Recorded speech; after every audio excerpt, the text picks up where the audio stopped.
by our enemy agents, it would have been worse, because there is no necessary equipment in our base. They are just called soldiers for the sake of being called soldiers, but there is no capacity at all. And what helps us is that all those who are around us are weak, and no one can match us. But it doesn't make us any better. We have no army in South Africa. If I may ask, why are we in the DRC, and where is the much talked about African standby force? There's a rejection of African standby force by the imperialist forces in the West, because they benefit out of the instability of DRC and Africa in particular. If there is any country that was messed up right from the beginning, was DRC. They have been destabilizing that country for many years because they want those minerals in the DRC. They even created illegal landing strips to land in DRC, to steal directly from DRC and leave. There's nothing revolutionary about M23. Yes, we understand the dynamics of those who are found in that region and the leadership of DRC ill-treating them. But what is important is we cannot allow black-on-black violence. In whose interest is that?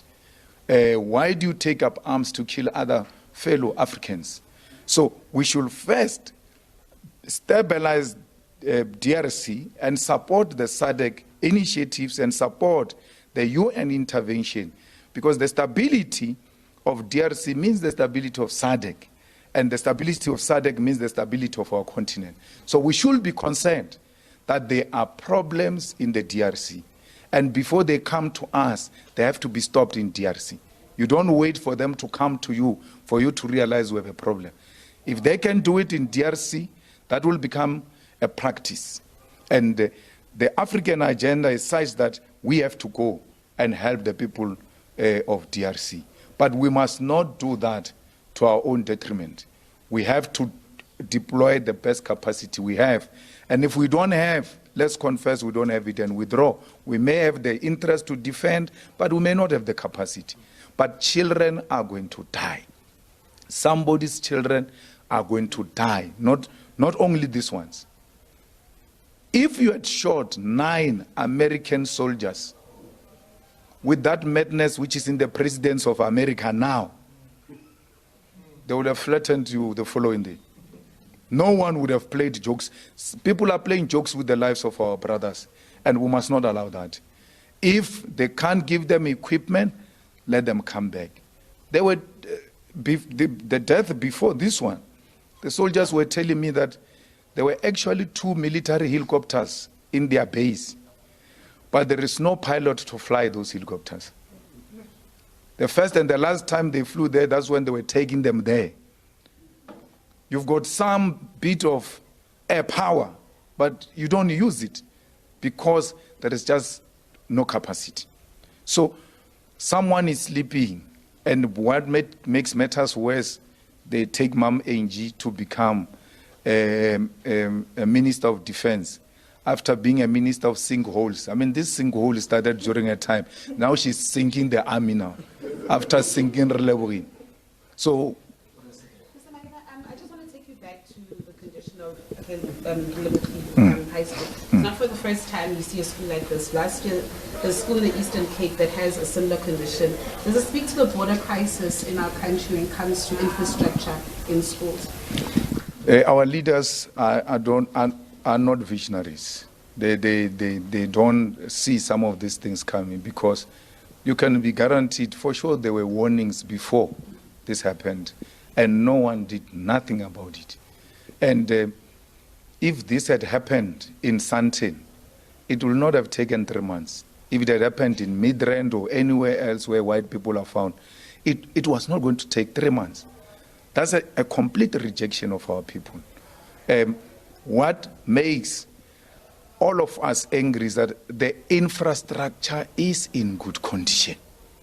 And then children are going through what they are not supposed to be going through, including teachers.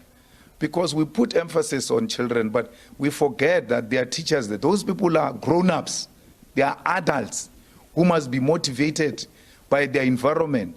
They have to carry baggage. In their homes, they don't carry baggage. Where they work, they carry baggage. And you want those people to teach motivated. So it can't be. It is completely incorrect what is happening to our people, especially school, with more than 1,000 kids who are here. The whole future of Gauteng is here. And someone just decided it must be destroyed like that. We came here, no one invited us here. We didn't know there was a sinkhole here. We saw bad metric results. And we're like, let's go and check what's happening with these black people. They don't love each other or what? To a point where they don't care about the education of their children. We arrive here, the problem is way bigger than the teachers and the learners themselves. No one can produce any result. No one. Even SABC studios can't produce any result under sinkhole. So these people have been failed by their own government. But we'll make sure that this government pays attention and respond accordingly, because you don't only have to talk to politicians about this.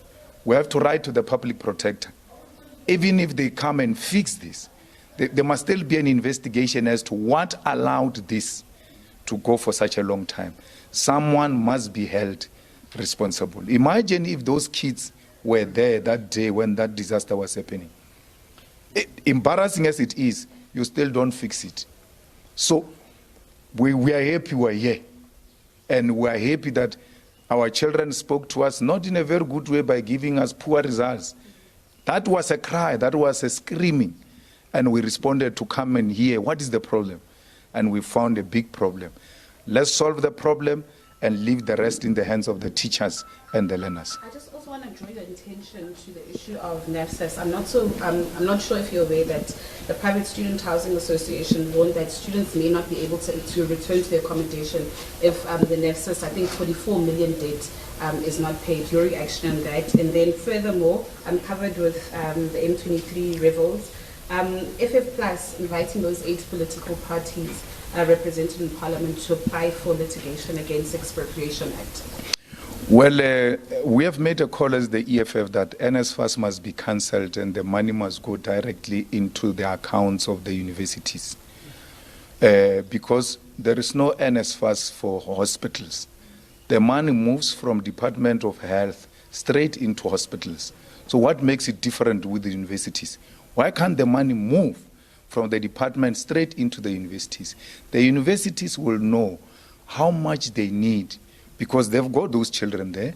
They will know the capacity for accommodation, including teaching and learning environment in those particular universities. So you've got a person who's seated somewhere in air-conditioned offices. He's got no idea what is Univen. He doesn't even know how Univen looks like. And he must make allocation about it. And no, this no man was too busy. What is that? You knew that the following year we're going to take so many children. Where is the money? NSFAS has been corrupted by Blade Nzimande's Communist Party, even at that time. And they've never got it right. They will never get it right. Send the money straight to the universities. So that when these children protest, they know this is the VC. Now they don't know who's NSFAS. They don't know who to go to. Because when they go to the VC says NSFAS. So you need to give the money to a person who's got a direct contact with these people, who can feel them and know that this problem is urgent and I have to attend to it. So we call on this government to stop that thing of NSFAS and send money directly to the schools. With regard to the second question, The Expropriation Act. We don't support the Expropriation Act because it's cosmetics. It's not a real act of doing anything. People just want to be seen doing something because it doesn't resolve the return of the land into the rightful owners. It talks about expropriation with compensation to justify willing buyer, willing seller. Willing buyer, willing seller means that even if government has got money As long as the boer is not willing to sell, we're stopped. We can't do anything. So we don't support expropriation bill in its form, but we'll go to court to defend it against the right-wingers. Because as much as we're not happy with it, we're not happy with Freedom Front Plus and their friends. So any attack that comes from Freedom Front Plus is going to make us be on the same side, Ramaphosa, when we go to court. We have already briefed our lawyers that once they put a court case, send their lawyers a letter now that tell them EFF is an interested party. Because in South Africa, you can't talk about land and you leave out the EFF. It will not be a good reflection of South African politics. So we are ready for Freedom Front Plus. But they are bluffing. They like things. I mean, the leader of Freedom Front Plus, since he was made a Minister of Correctional Service, a man has gone AWOL. He's only coming back now to tell us that he's going to court and all manner of things. So there is no any Freedom Front Plus. It is an entity to represent racist agendas. And those people are relatives of the people who killed Chris Hani. They were in contact with the people who killed Chris Hani. So they will never want anything that is to benefit of black people.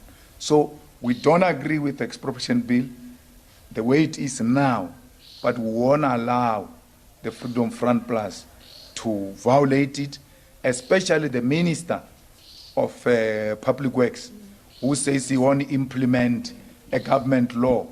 Just by that statement alone, he has violated his oath of office, because he said he will implement all the laws of South Africa. So there is no law of DA, there's a law of South Africa.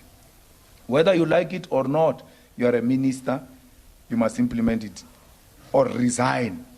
They won't resign because they love positions. All of them, they like positions. Even when positions, they don't know what to do with those positions. They always threaten to walk away. They said they were going to walk away on Bella bill. It went through. This expropriation bill, it has gone through. NHI will go through, because we are not going to be dictated to by beneficiaries of apartheid. Okay, last question as we wrap. Who's looking at you right now? Will you be coming back as the EFF to the school? Yes, we're going to come back. I mean, the pressure pump I'm talking about, an extra toilet, is not something we're going to ask the department. We are going to do that ourselves. We're going to make sure that we intervene practically. You know, it's good to blame other people and say all manner of things about what are you doing yourself. So we have to do something. We came here today.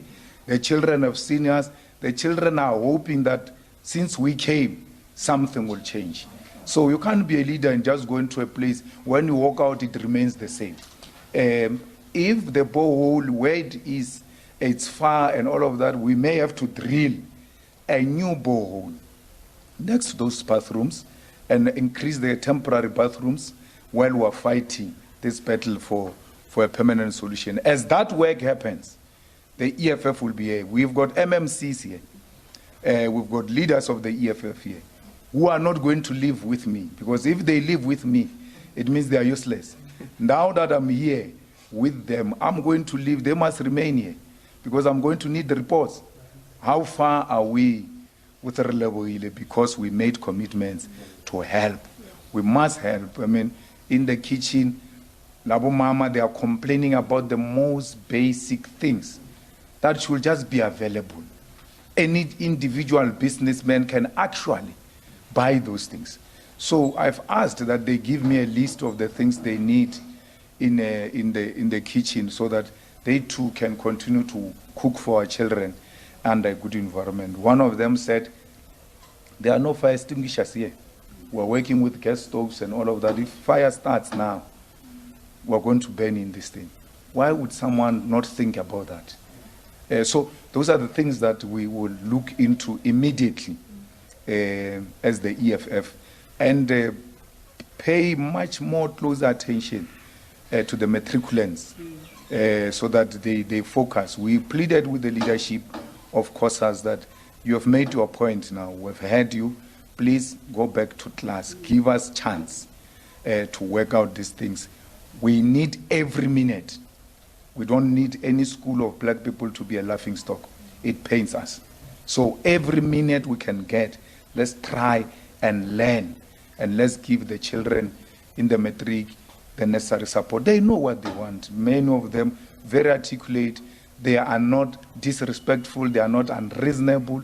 The things they say are the things that can be done to make learning so enjoyable, because it has to be enjoyable. It must not be boring.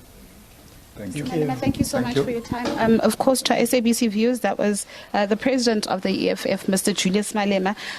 In case you've missed the better half of, the crossing, Ayanda and SABC viewers, we're actually coming to you from Relebohile High School, all the way in Carltonville. And Ayanda, I must say, the conditions here at the school are deplorable. So it turns out that the EFF was just visiting the school because the school got a pass rate of 50.